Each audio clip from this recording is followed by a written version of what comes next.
there she is to join, and then we'll be starting. I know it's 7:06 my time, Southern African time, but we are excited to have all of you, and thank you for joining on time. For those that have been able to join, we are expecting a lot of people to join, and hopefully they will join as we continue with the meeting. Dr. Rania, have you been able to get sorted before we begin? I'll try to share now. Yeah. Yes.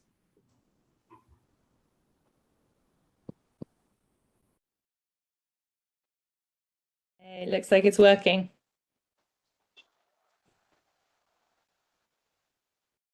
Okay. You see it now? Oh, thank you. Yes, no, you can just leave it there so that we are sure that you have it.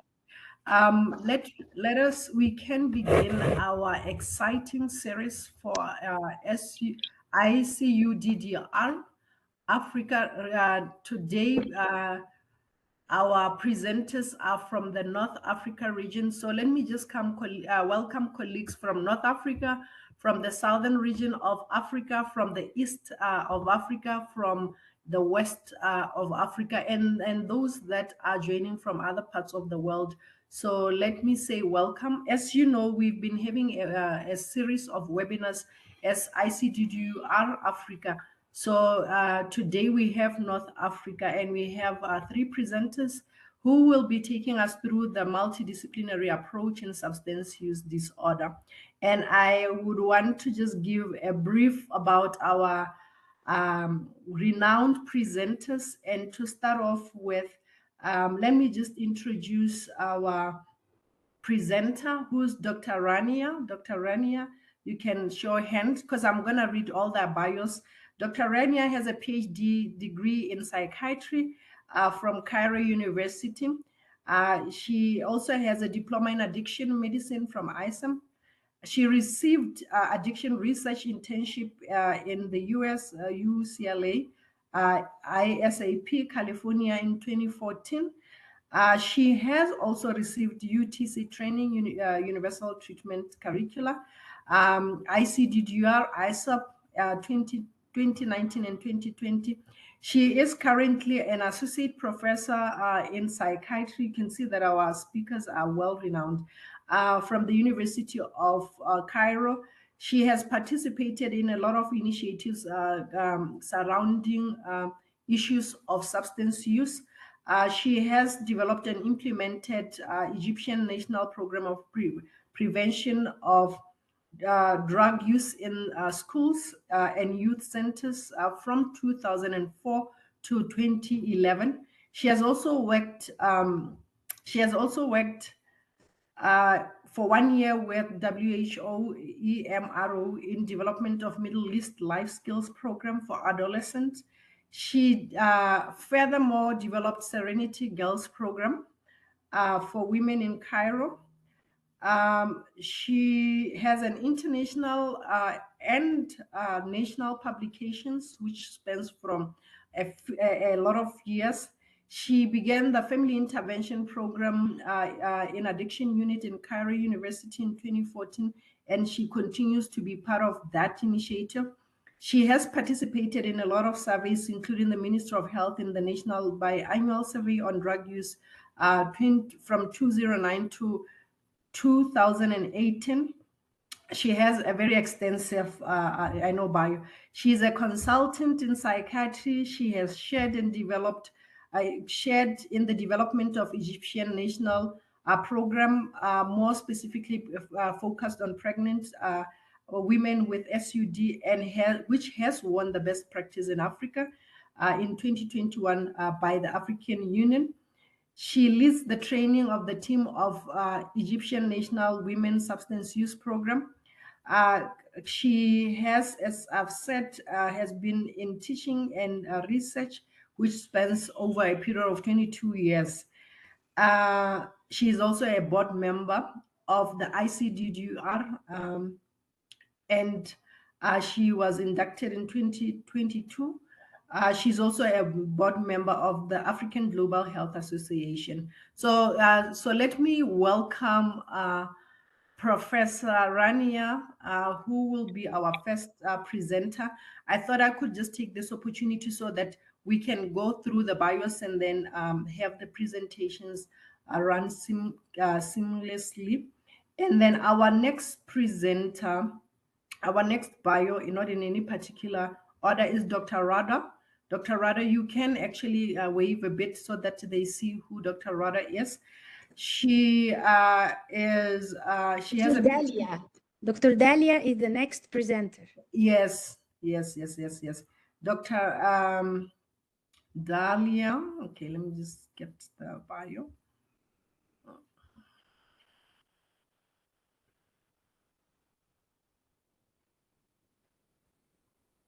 Dr. Dalia, yes. She's a professor of psychiatry and addiction medicine from Cairo University. Head of Addiction Unit Psychiatry Department at Al School of Medicine, has passed her ISOM International Society of Addiction Medicine exam. Congratulations on that. She's a fellow of UCLA, training and fellowship in addiction research. She similarly has been in academia and has published more than 34 publications in psychiatry and addiction medicine. So thank you for that. And then our other speaker, Dr. Radwa, there you are. She has a PhD, of course, and a section on psychiatry and human sexuality. She is the chairperson of psychiatry, consultant, and creative arts therapist at Cairo University Faculty of Medicine. She is a lecturer of psychiatry at Delta University. These ladies, they do publish. She has more than 80 publications. Congratulations on that. 150 symposium. She's a very busy person. 40 interactive workshops, speaks 6 languages fluently for that matter. A media presenter on sexual health since 2000, and she is still continuing with that, including running her own TV show. So with that brief biographies, let me just welcome our speakers, and we are overly excited to learn from you. And in the order that you have prepared your presentation, I'm going to allow the first speaker, who's Dr. Rania, to take us through the presentation. Thank you. We will have the questions answered, if it's okay with us participants. Just jot down your questions, and they will address the questions after all of them have presented. So thank you. You can go ahead, Dr. Rania. Thank you, Dr. Morekwe.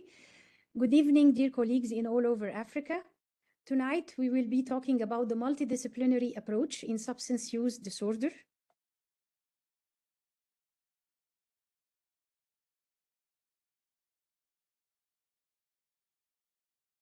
Where are we? In December 2022, Dr. Pietris, our colleague from East Africa, she did her webinar, and she explained to us the importance of having a curriculum for prevention and treatment for all universities in Africa. Then in March 2023, Dr. Rihana and her colleagues in South Africa webinar, they exposed to us the results of the need assessment for universities in South Africa. Those results reveal the knowledge required, the skills, and the resources that should be present for delivering the curriculum. Today, we need to answer the 4 questions. Addiction curriculum for who? Who is working in the addiction prevention and treatment fields?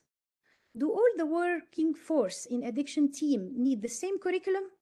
Do they need the same knowledge, skills, and training? How many curriculums do we need? In order to answer the first question, who is working in the addiction prevention treatment fields, we need to know the components of a comprehensive drug abuse treatment currently. Everyone knows, many of us know this a trial to explain how we can make a treatment plan for an addiction patient. Once the patient enters the treatment setting, either he comes by himself or his family encouraged him to come, or he came by the drug court, or he came from a vocational service. Once he enters, he meets the physician for detoxification, the primary health care, the psychiatrist. Then he meets the psychologist, the social worker for assessment. Then he needs to make at least twice weekly behavioral therapy and counselor.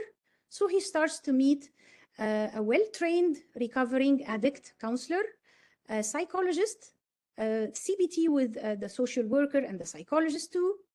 He needs a case manager to manage his weekends, his vacations, his phone calls.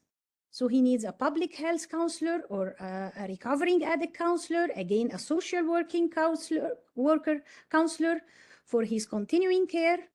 He needs a nurse. He needs a substance monitoring for his urine screen, a lab. Maybe our client needs have a comorbidity, so he needs a psychiatrist from any other discipline. Maybe our client is a woman with a unique need for to put her child in a child care service. Maybe our client is pregnant and she needs a unique care with a gynecologist or an obstetrician that he should also aware and trained how to intervene gynecologically with a substance-dependent patient. Maybe our client needs help in class, making reports for his own educational institute. Maybe our client maybe to be linked to the HCV or HIV antiviral program. Maybe our client needs his social worker, his recovering addict counselor, his public health counselor to help him in his legal problem, to hire him an attorney, to prepare him for the drug court. Maybe our client needs financial services to pay for home, to pay for transportation, for his vacation. Maybe our client needs help to find a job, to write a CV, to make an official interview. So all of these disciplines help us to make a treatment plan. This is how we make a treatment plan for an addiction substance use patient.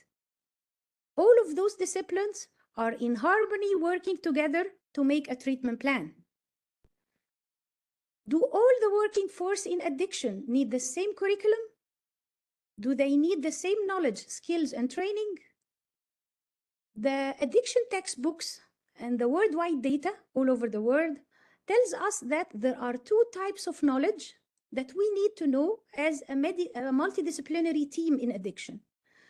What we all as addiction professional needs to know are A, evidence-based practices in addiction treatment, B, practices that demonstrated positive results. Other kind of knowledge we need to know: specific concepts, interventions, cultural, ethical, legal, medical, educational, sports, recovery, nutritional, social issues, and topics related to each discipline. For example, the nursing curriculum should definitely contain knowledge in medicine, in gynecology, in recovery, in nutrition, in legal issues, but not necessarily containing knowledge regarding cultures or certain ethical issues or certain social issues. On the other hand, the social worker or psychologist curriculum, they need to know about cultural, ethical, legal, educational, sports issues, but not necessarily knowledge about nutrition or medicine, and etc. So we all as addiction multidisciplinary team, we need to know about A and B. But each discipline needs to know another kind of knowledge beside the A and B. First knowledge we need to know all, whatever is our intervention or our discipline with our substance use patient, the evidence-based, what are the evidence-based practices in addiction treatment? Number one, that detoxification is not enough for patient to discontinue use. We all, as multidisciplinary team working with our client, whatever is our job, whatever is our intervention, we all need to tell him that detoxification is not enough. Assessment. the need for different assessors along the process of psychological testing, history taking, and follow-up. We all need to tell him that along the stages he passes with us in his recovery and in his own growth, he needs to be assessed with different views, with the psychologist and the social worker from a hand, with a physician from a medical view, from the legal point of view, from the sports and nutritional point of view, for the medical point of view. So this is an evidence-based fact. Another evidence-based pharmacotherapy. All disciplines need to know that pharmacotherapy is an evidence-based practice with addiction treatment. And it is a treatment and not a substitution for a drug. So whatever is our discipline, we all need to tell our client that medicines will help you to decrease your craving, will help you to decrease your depression, will help you to be proactive, positive, and it is not only a substitution and never a substitution for a drug. Multidisciplinary team do help client to stay in treatment. In all the team should know that the more the disciplines sharing in the treatment of our substance use patient, the more his adherence to treatment. The combined pharmacotherapy and behavioral therapies are evidence-based practice.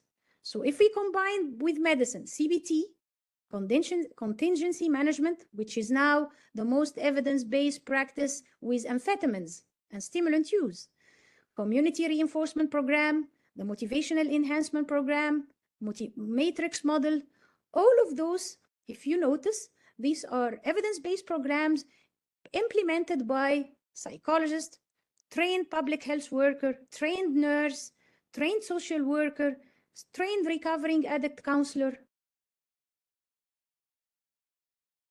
Another knowledge we need all to know as multidisciplinary team for our client are the practices that demonstrated positive results. The group therapy. Definitely, we all know that all kinds of techniques in group therapy help with the medicine to decrease the drug use among our patients.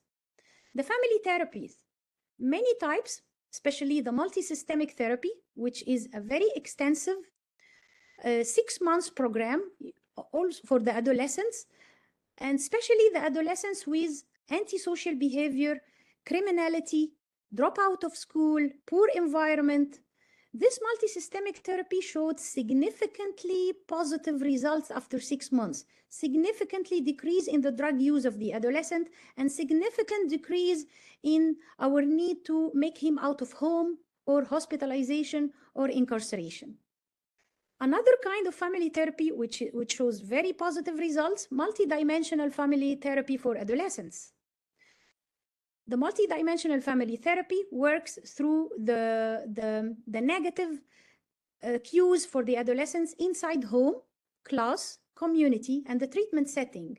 The counselors adhere or assist the family and the adolescents at these 4 settings to make a decrease in his drug use.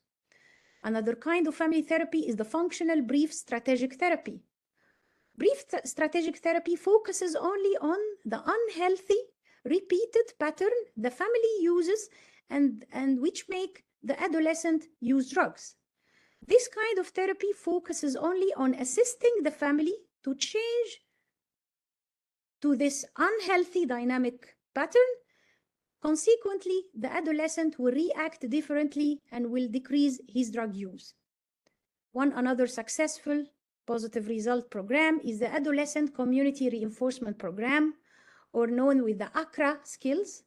This reinforcement program focuses on that the community and the school and the family should be a positive reinforcers for the adolescent. And the adolescent should be trained on the ACRA skills.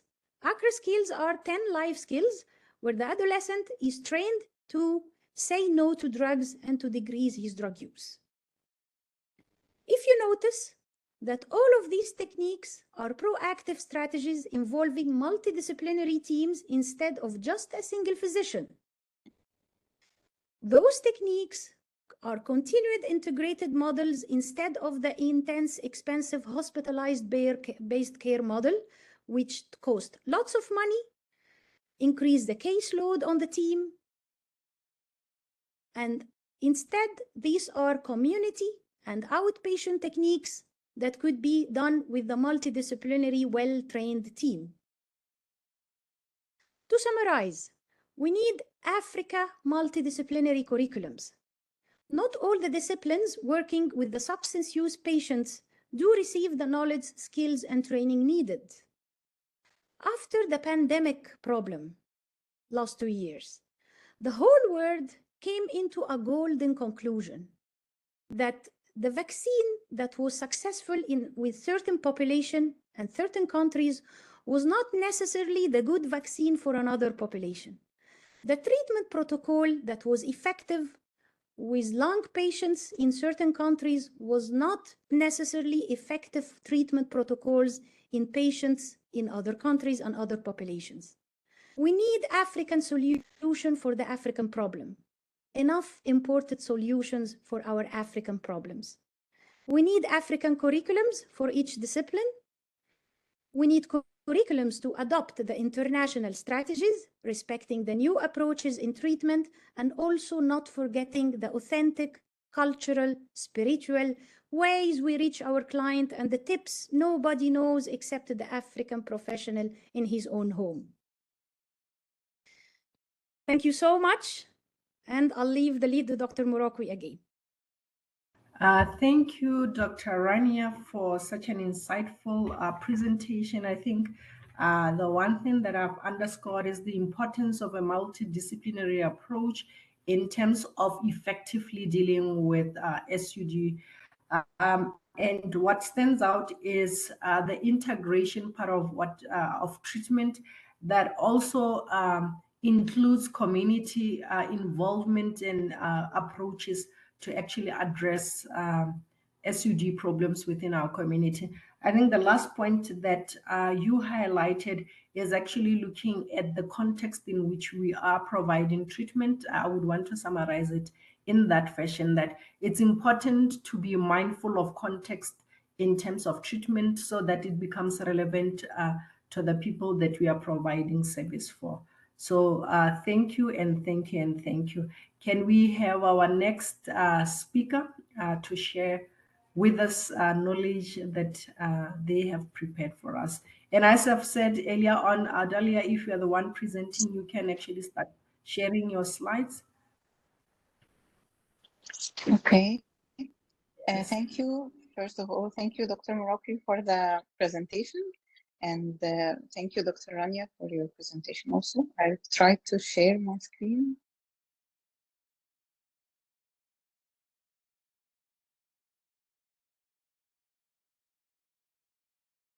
Can you now see the presentation?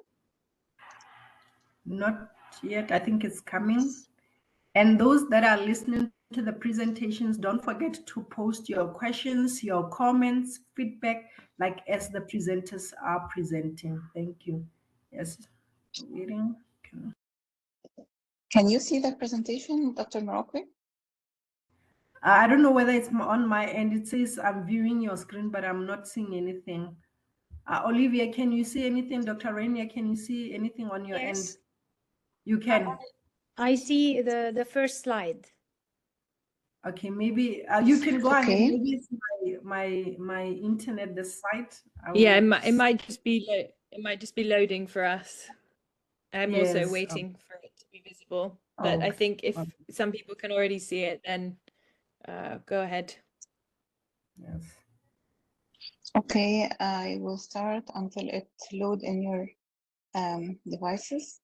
My presentation is about the multidisciplinary team in the addiction treatment programs, and specifically the psychiatrist role in the multidisciplinary team. We believe that the team in treating addicts, clients who have problems with substance abuse, they need a team of multiple individuals to meet their needs of the clients and their families and significant others also. And the team have to be consisted of the psychiatrist or the physician who is trained in addiction treatment medicine. We need a non-physician medical staff members like the nurses, and we need also non-addiction trained physicians, general practitioners, pharmacists, mental health professional, certified and licensed addiction counselor or specialist, certified and licensed family therapist, and recovery support personnel. We believe that the psychiatrist is the most important and the cornerstone and the moderator of the program, who works in the very beginning of the receiving the patient, having the patient in the program, and enduring throughout the process of treatment, and at the end of the treatment program. So he have the patient and monitor to treat his. He conducts in the very beginning the screening process and the assessment of the client, independent of that performed by the counselors, and diagnosing the dependence disorder. He educates the client about all his medical options and in the treatment program, including the medication like buprenorphine, and deciding with the patient the best treatment approach that suits the client. He scheduled and he reinforces the regular appointments with the client if he is going to be an outpatient service client, and he monitors continuously the effectiveness and the safety of the current dosing schedules, and adjusting them every now and then, and in every appointment with the client. The psychiatrist also, he monitors and treats any other medical conditions or any comorbid psychiatric condition, which is very common in our clients to have comorbidity with the substance dependence disorder. We have comorbid ADHD or other axis 1 diagnoses like substance-induced psychosis or mood disorders and personality disorders and other conditions which are psychiatric or medical conditions. He also maintains communication with the counselor and provide updates from each appointment with the patient or with the client. He leans on other members of the multidisciplinary approach in the addiction treatment team for advice about the client's continuing care, and he makes with the other members of the team a system with a common language between them to talk with this language to the patient, so that or the client, so the client can see all the members of the team. Sorry. It was somebody's mic. You can go ahead. Okay. So the client can see all the teams of members of the team speak the same language as a system in the treatment program. The psychiatrist also determines the client's suitability for the medication assisted treatment during the screening and assessment process in the very beginning, and he interprets the information gained during the screening and assessment process with the client, and determine the areas that need to be addressed during the treatment program. And here we get the client to participate in putting the treatment plan and to prioritize his goals during the treatment plan, because not all the clients are the same. So priorities are set between the psychiatrist, the physician, and the client to be tailored to suit the client. The psychiatrist also contributes to the developing an individualized treatment plan for the client while considering the needs and desires of him During the information gathering process in the very beginning, when the physician gathers information about the psychosocial, spiritual approach, and he facilitates that the client can change his dysfunctional attitudes, beliefs, and behaviors that led to the addiction. Appropriately, he documents in every appointment.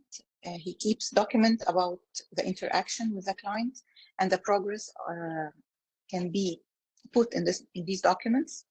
He involves appropriate professionals from other entities that also need to provide service to the client and manage relationship and ensure appropriate treatment is being provided when we need other specialists or practitioners from other specialties in the service of the client. The psychiatrist also discontinued the treatment after the client has been given an appropriate treatment, information on supportive programs, resources, and relapse prevention techniques. The psychiatrist, he has to be aware and understand and adhere to the laws, ethical standards that govern the addiction professionals. So he has to work within these laws and ethical standards. With the psychiatrist, we have the counselor. The counselor assists in coordination with the psychiatrist in the care of the client, and the counselor provides the group and family counseling and individual counseling to the client and his family. He monitors regularly, assisting the client with the medication management, and he can follow the client and notify the psychiatrist or the physician with any progress with the medications. Here we have the client's responsibilities. We have to agree to make an agreement with the client that he has responsibilities during the treatment program. He has to keep and be on time during the all scheduled appointments and pertain to treatment. He has to engage in the therapeutic process and as much as possible, and not to rely on the medication-assisted treatment to recover. It's not the only approach. It's a step in the program, not all.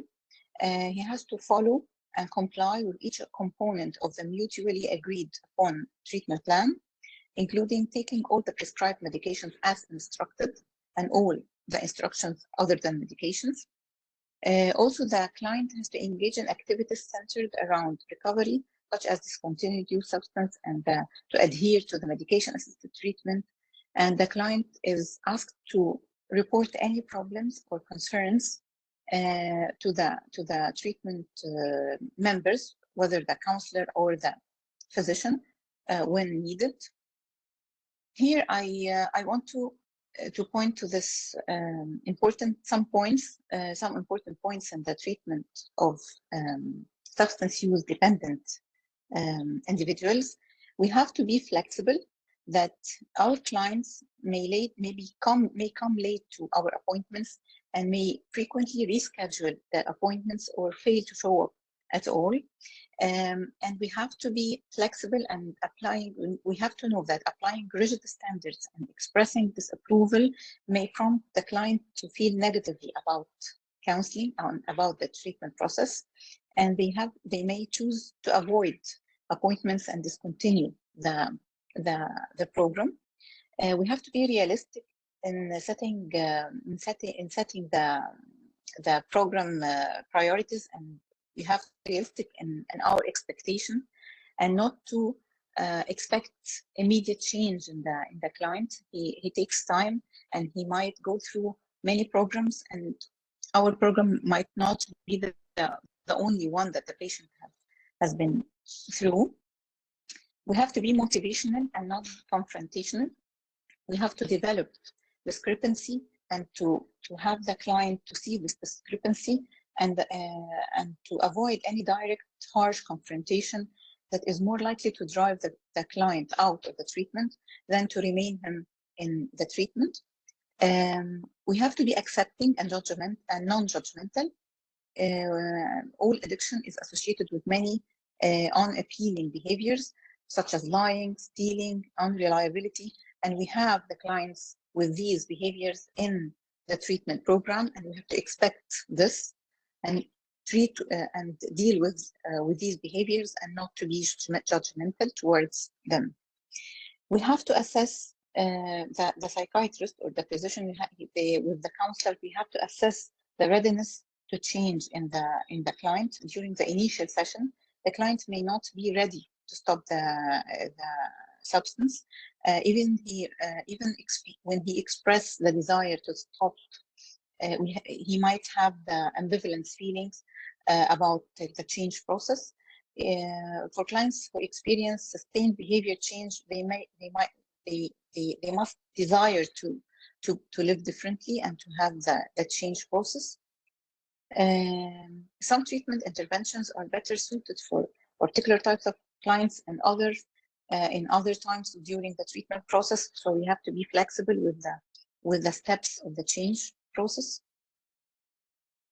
We have to know that change in many areas requires focus, energy, skills such as motivation and readiness to complete each stage. We have to motivate, and the psychiatrist and the counselor, they have to motivate willingness and ability to change in the client. And the task of the psychiatrist and other professionals are to help the client find internal motivation to change and make his decision to change, and to take actions needed to travel through the recovery road. We only help him and support him in this decision and this road. We might expect the lapse or the relapse of our clients, even when the client is only considering it, only thinking of it, and we have to deal with it. We understand that the relapse is a learning experience and should be a learning experience and not a failure, and to have the client know this, and that re-entering and help the client re-enter the stages of change without becoming stuck or demoralized. With the help and support of the psychiatrist and the counselor, we have to focus on the abilities of the client and reassess him and encourage him to re-enter the stages of change, and to explore with the client the meaning and the reality of the relapse as a learning experience, and encourage him to start over. We have to take care of the ethics and not to harm the client or the profession, not to violate the code of ethics and the public trust. It's also important to every time, every now and then, remember that the patient, the client, has a responsibility in continuing and in sustaining this program, not only the team, but we have to have the client share in this program and the his responsibilities in the program, and supplementing the medication-assisted treatment program with positive attitudes and behaviors that help further enhance overall treatment. Thank you. Okay. Thank you, Prof. Dalia, for such an informative presentation. I think your presentation underscores the importance of all of us as a multidisciplinary team understanding our role, because I think from what I got, in terms of practice, because I do practice, I have a clinic myself, sometimes our role seems to be overlapping to some extent. And I think it also speaks to the previous speaker who was talking about the curriculums that are very specific to the different professions, even though we have to be somehow conversant to an extent in terms of understanding things, but understanding that we practice within our domains. So that is the message that I got. And I also, you also highlighted the points that we have to consider in terms of the different professions that work in this multidisciplinary team. So thank you. I believe you will have questions about that. There was somebody who asked the question. So I'll not take this time to ask that question. So we have our next presenter who will be giving our last presentation, and equally important. So you can go ahead, Doc. Well, thank you very much. Am I unmuted? Can everybody hear me? Yes, we can. I'm trying now to put the PowerPoint. Is the screen sharing working? Yes, it is. Perfect. So I think there is one more presenter. I'm not the last one, if I understand well, but how much time do I have so I can stick to the schedule? Yes, we can do 8 minutes so that we finish well in time. I know that we started a little bit late, so if you are able to do it within 8 minutes, it will be superb. But 10 minutes, and then we have the next presenter. I'll do my best. So I am very honored to be part of the team of Professor Dalia Enaba and Professor Rania Mamdouh. They have been both very welcoming and very understanding to the multidisciplinary approach while I was taking part of the addiction unit. And this is where the data that you guys are going to be seeing is emerging with some embellishment and endorsement from research, current research in creative arts therapy and sport therapy. Worthy to mention that I've already passed the modules of the UTC 1 and 2 with Dr. Rania Mamdouh, but I was really on a hurry at the Foxy exam that I passed only the human sexuality CV. So thank you very much for your kind introduction. Just for everybody to know what creative arts therapies mean, it entails dance movement therapy, which has directive and non-directive approaches and include yoga, martial arts, and other Asian disciplines. Any discipline that involves movement could be incorporated in DMT. Art therapy includes drawing, clay, and play sometime.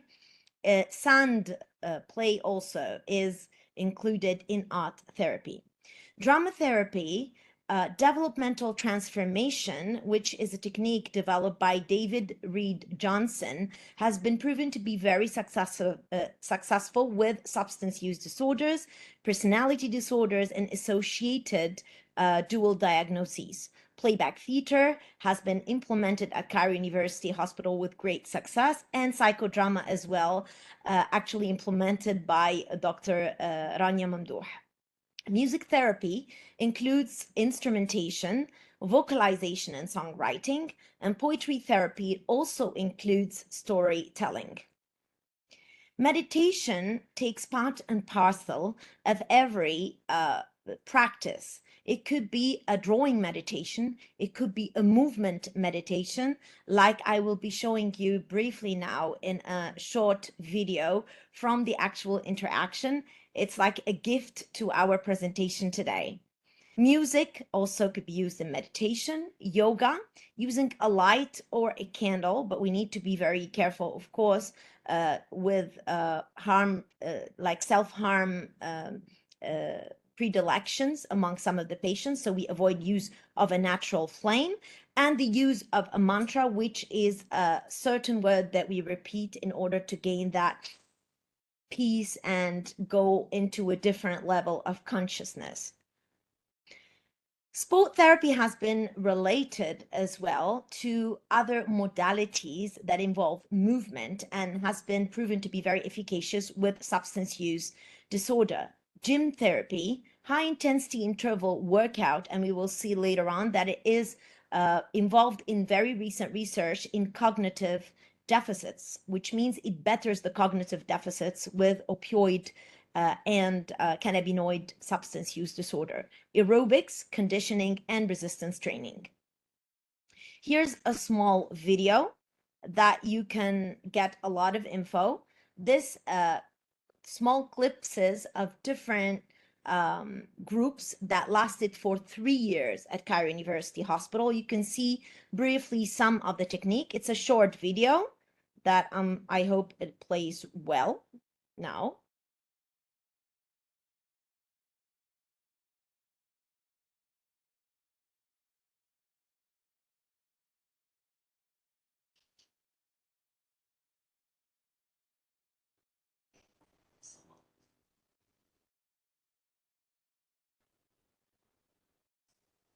This is what we call centering techniques in the beginning, and this is an inpatient group. At Cairo University Hospital, you could see that all identities have been concealed and consent has been taken from patients to actually share in research and demonstrations.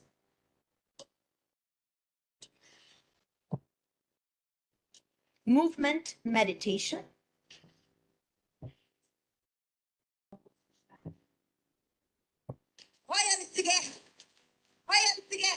Now, other technique of directive. And note the handicap. This is also a patient who was able to share in the group despite of the handicap. زي البيبي الصغير حركة ما بتتوقفش ودراعي يروح في الاتجاه المعاكس. Yoga therapy techniques. دماغي تروح مع دراعي أسيب دراعي يقع على الأرض. Also in directive approaches. نفس واتقلب بالاتجاه المعاكس. رجلي تروح الاتجاه التاني والدراع يقع كله على الأرض. ثابت رجلي اليمين. نفس. تالت ايد سايبين. الفوق يوصل.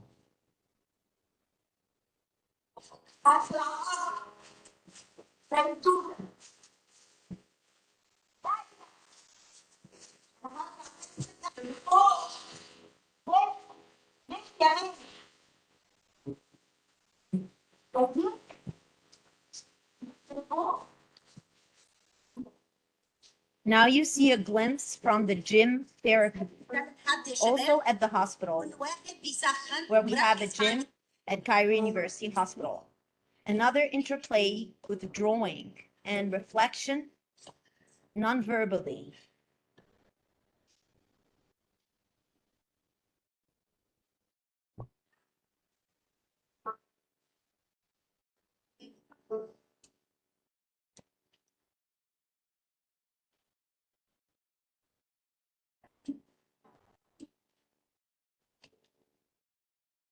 They share in this activity and they learn how to work in groups. So it's not only about reflecting, it's about giving and receiving.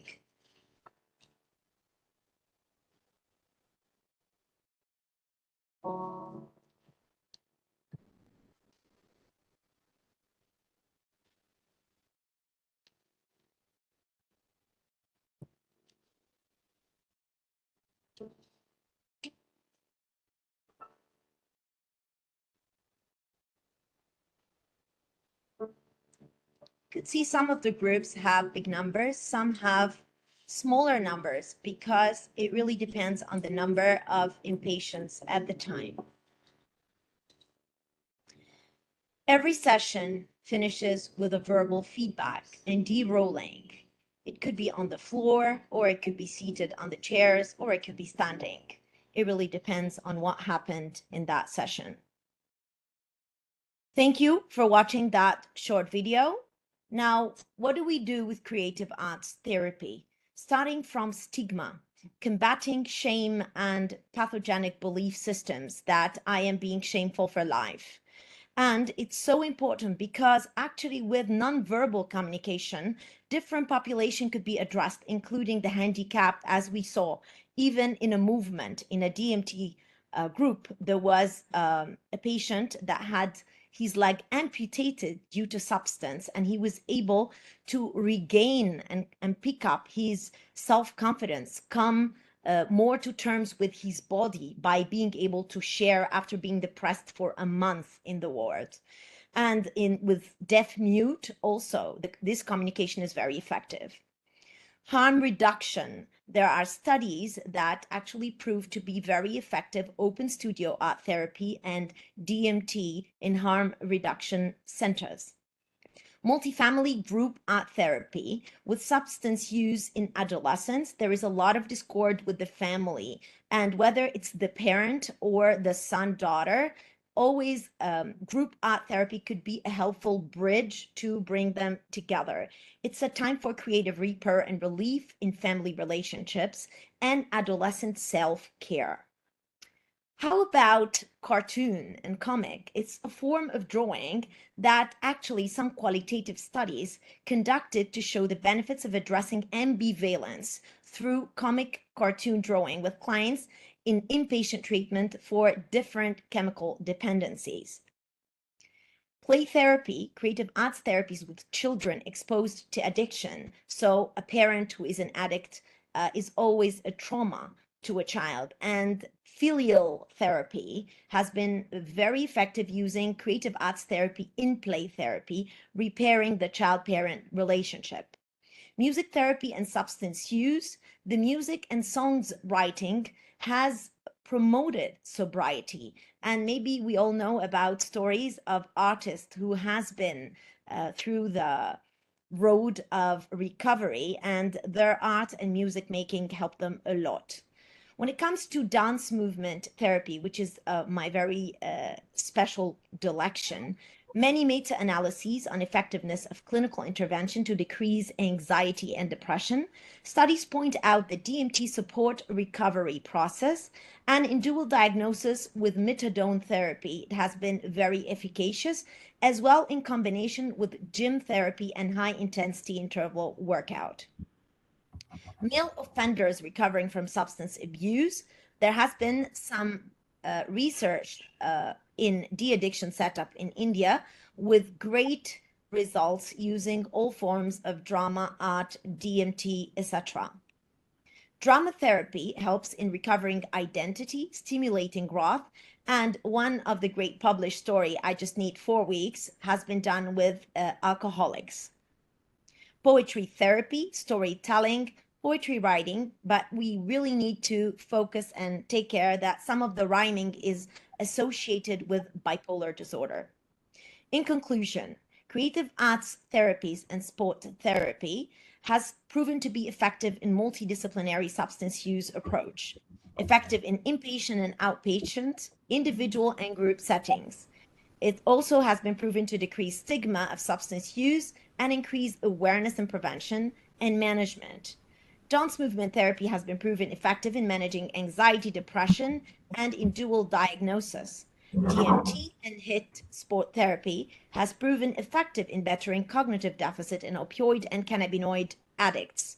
Drama therapy is useful in dealing with maladaptive defenses, emotional dysregulation, and existential traumata. Drama therapy and DMT in combination has been reported to be useful in recovering identity and stimulating growth. In children and adolescents, creative art therapies has proven effective play therapy, in filial therapy, and in family reconciliation. We come up with a recommendation that having creative art therapy and sport therapy as part and parcel of every multidisciplinary approach in addiction should be a must. More research and studies are required to explore different modalities with different substances and dual diagnoses. In prevention, at schools, clubs, and universities, in treatment facilities, inpatient and outpatient, and last but not least, in advocacy to decrease stigma and increase awareness. All references I am very happy to furnish upon request. This is Professor Said Abdelaziz, my father, who have taught me everything that I know about healing and psychiatry. And this is a group photo where you could see Dr. Dalia Enaba, who just finished her presentation. Of course, the master of addiction, Professor Rania Mamdouh, and the democratic orchestrator of this quorum, and our colleagues who run actually the job, the residents in the department and assistant lecturer. Thank you very, very much for your patience and your kind attention. And this is my email, just in case. And thank you very much, Dr. Beatrice, for your support. Thank you for the presentation. I was listening attentively, and I said we needed to hear more about creative therapies, because it's not a conversation that we normally talk about or most of the time you hear in such forums. So it was a delight listening to different ways in which we can reach actually our patients. So we're very thankful for that. One of the things that I picked out is the issue of using creative therapies and sports therapy to reduce stigma. And what stood out as you showed the video is the inclusiveness of such modalities in ensuring that, you know, for people that do not have the cognitive process maybe to articulate, it's included, and actually attending to the physical needs for some of our patients. So thank you very much. I will read your questions thereafter. I know, so thank you so much. So I know I did not introduce Fatma, if I'm producing it correctly. So let me just take this opportunity to introduce our last speaker. If you could kindly, I know that we are running out of time, Ms. Fatma. She has a Master's of Psychology from the University of Libya. She's a clinical psychologist and addiction counselor. So Fatma, you can go ahead with your presentation, and thank you. And I do apologize for not introducing you earlier on. Thank you. And colleagues, kindly bear with us. I know we are running over time. We're supposed to end at 8. So thank you for your patience in advance. Fatma, are you ready? Do you need any help in sharing your screen? Do you have slides?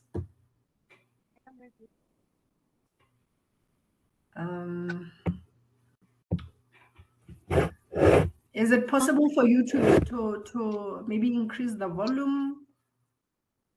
Because on my end, I am ready. Okay. Okay, yes, go ahead and share your slides if you do have.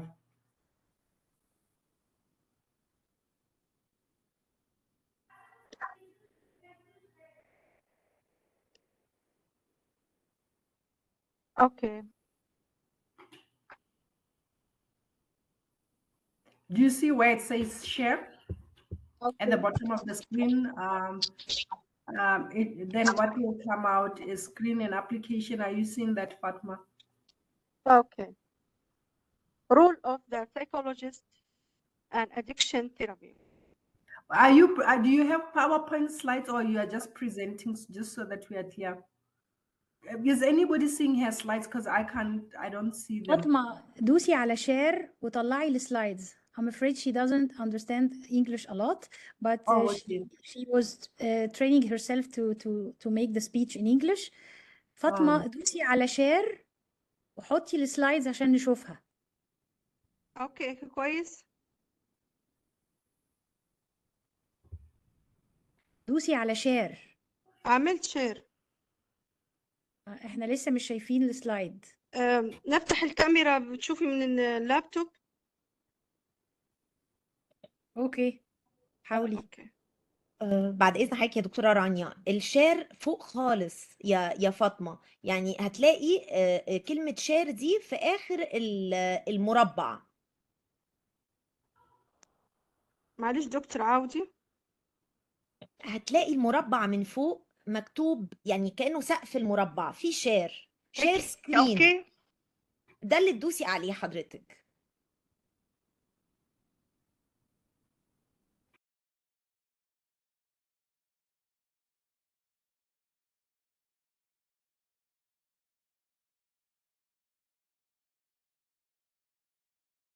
دكتور عملت ما طلعش عندكم؟ طلع رجعيها.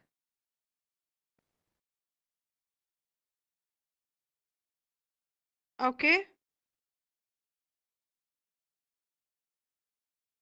Yes, it's loading. اوكي.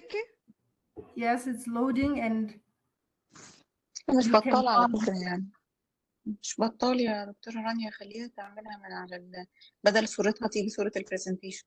اوكي يا فاطمة هاتي البرزنتيشن بدل صورتك. I don't know how come it's showing on just your screen. Olivia, is it possible for you to? She's the problem is she's on a mobile device, so she can't share her slides from her phone. So she's filming the laptop. It would be better if she joined on the laptop, but given the time, maybe we just have to go with this, unfortunately. Yeah. So you know what? You can go ahead and just talk to your slides. It's fine because we are already running out of time. But we would want to give you time also to say something because colleagues are just waiting for you. So go ahead. You can present because we understand that you're not able to share your slides from the phone. So you can go ahead and speak. ابدأي فاطمة اتكلمي. نبدأ.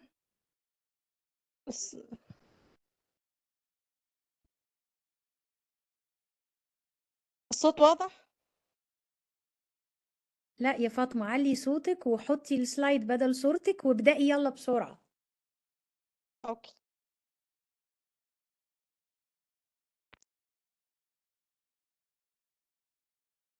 Role of the psychologist,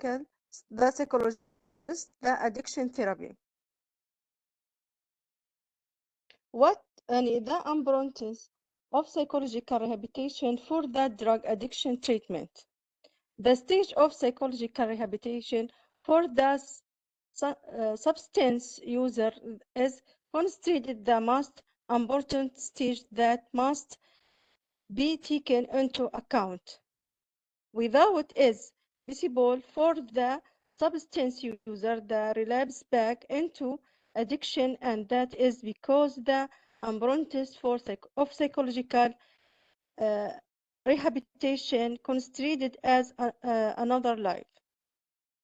Without the addiction treatment journey is considered null and has no constriction. What is psychological rehabilitation?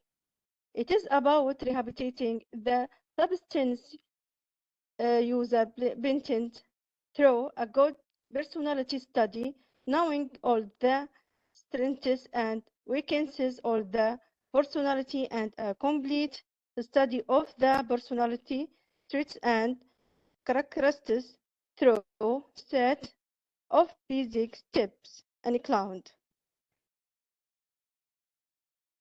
Number one, it is meant to study the characteristic of the substance user personality. Knowing all the special psychological needs of the substance user is one of the most important steps of psychological rehabilitation. Number three, studying all the mental challenges that the substance user suffers from is a very important step in psychological rehabilitation. Completely eliminates the internal conflict that the substance user suffers from. Doing comprehensive psychological research for the substance user, knowing the psychological compatibility that of the substance user. Objective of psychosocial rehabilitation: developing the substance user's personality and deviation integration by removing it. Modifying the substance user behavior in order to be consistent with the legal on social prevention. A sense of professionalism, a family responsibility. Deep understand and analytical treatment of all risks, the device that driver deviation. Awareness and feeling of drugs, of dangers, and the consequence of all unhealthy behavior. Number six, freedom from the influence of drugs and overcoming all the difficulties that the substance user goes through, such as social psychological and accompanying difficult, bringing the substance user back to society in a way that makes him reconciled to tolerant of himself, psychological and social support, which makes the substance user qualified to play some appropriate social roles, which ultimately leads to self-confidence and raising the level of ambition of the individual. Reference, thank you. Thank you, Fatma. Thank you. I am glad that we do end on a presentation that speaks to the role of a psychologist in the treatment, because we've had one of our presenters talk about the different roles. So it is a good ending to show the multidisciplinary approach that we have in terms of treatment. So thank you very much. I know we would have wanted the slide, but you did explain the role in terms of psychotherapy and what is of this opportunity to thank our presenters and then give ourselves 3, 4, 5 minutes to just address some of the questions that I see here. I asked someone okay, I don't know why so maybe like we can take some of the questions the presenters, any one of you can, because I believe that it's not directed to any one particular I can take the presenter. questions. I have a question here which says, okay, you can go ahead. The word psychiatrists, I can see a question doctors, about. are they about to do psychotherapy? Yeah, go ahead. Go ahead.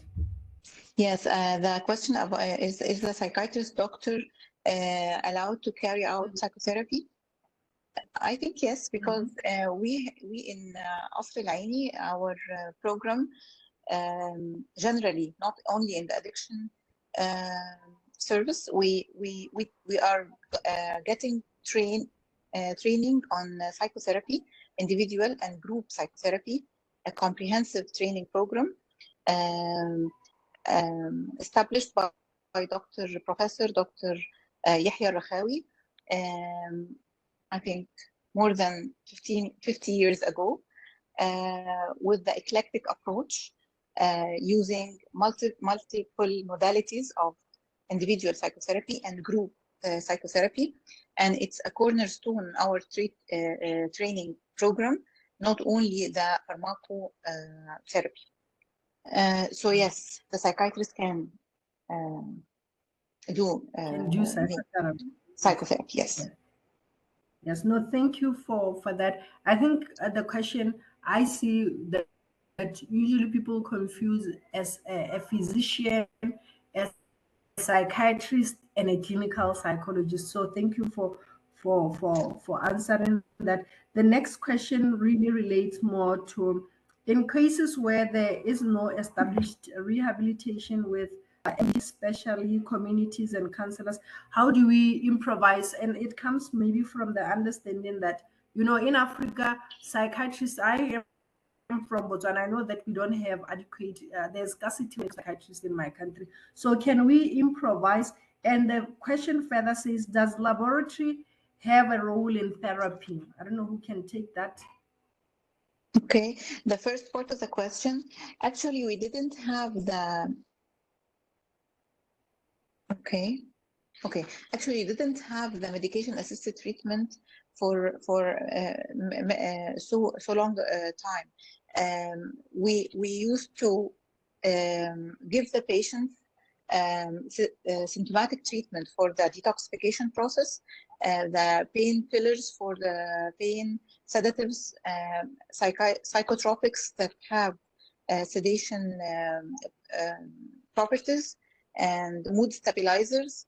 And for the craving symptoms, we give the patients anti-crave medications from the psychotropic modalities that we have. And we used to have the medication-assisted treatment for addiction in the private sector, not in the university hospitals.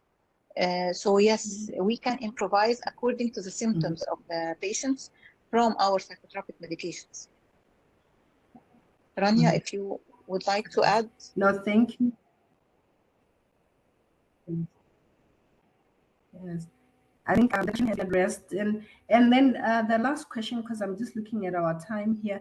Somebody said, what will your clinical psychologists do? One thing that I'm cognizant of is that, you know, in our different countries, though we are all Africans, there are different regulatory and expectations in terms of the different professions that can be a bit there and there.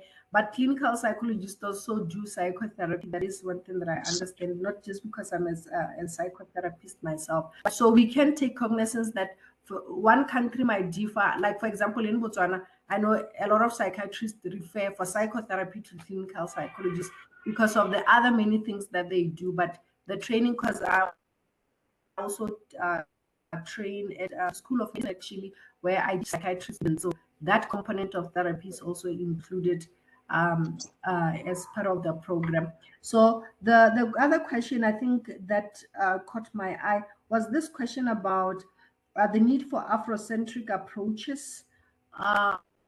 Would it be possible? I think they were highlighting that need probably that we've not really pondered on in terms of the approaches, and how do we contextualize some of the evidence-based practices that we have that have been researched a lot in Western countries. So I think that is the essence of it. Psychotherapy is not only for psychologists, it requires training. Some of the theories come from under specialties, like Aaron Beck was a psychiatry, same with Freud. So I think it speaks more to that. Like when you go to UK, it's quite different. You can be a clinical psychologist, but you are not a psychotherapist. So it's really different ways of looking at it. Other people actually undergo specific training to become psychotherapists. So I think it's a conversation that needs more time. But what maybe we can take away from this is the different evidence-based trainings that or most of us as psychiatrists or as clinical psychologists have a training on. So I don't know whether there is any other question that we skipped, Samuel, that probably and then I see that some were asking if we could share the slide. We can ask the presenters, but I already have somebody who says they will need to do editing, and we can share. For those that have not joined the WhatsApp group, you can join, and then we can have the presenters also share their email so that you individually contact the presenters if we have any further questions. So that we don't take most of your time as listeners. So I want to just take this opportunity once again to thank our 4 presenters for a very informative session in a dialogue that is much needed. I hope all of us have 1 or 2 things that we take away from the presentations as I have been summarizing them.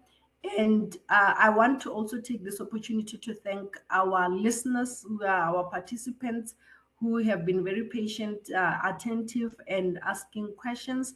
If you want to further ask our presenters, you can do that on our WhatsApp individually. And thank you for bearing with us with the time that we have gone over. I also want to thank Samuel, who's behind the scenes, actually helping us in making sure that we all attend. And so thank you. I know it's a Friday for us. It's at around 8 o'clock in the evening. So thank you. I know Friday, a lot of people would be attending a webinar. So thank you very much. I don't know, Rania, you can conclude before we to everybody. And thank you, Olivia. Rania, you can say one word before we part ways. Thank you, Dr. Morekwe. You've been so kind with us and generous today in your introduction with us. Thank you, all dear African colleagues. Yes, we need African curriculums. It's not that the European curriculums are not fit. No, they're great. That just we need further curriculums to respect the minute tips that we know about our population, and the tips that helps us to reach more to our client, but respecting the international standards, international approaches.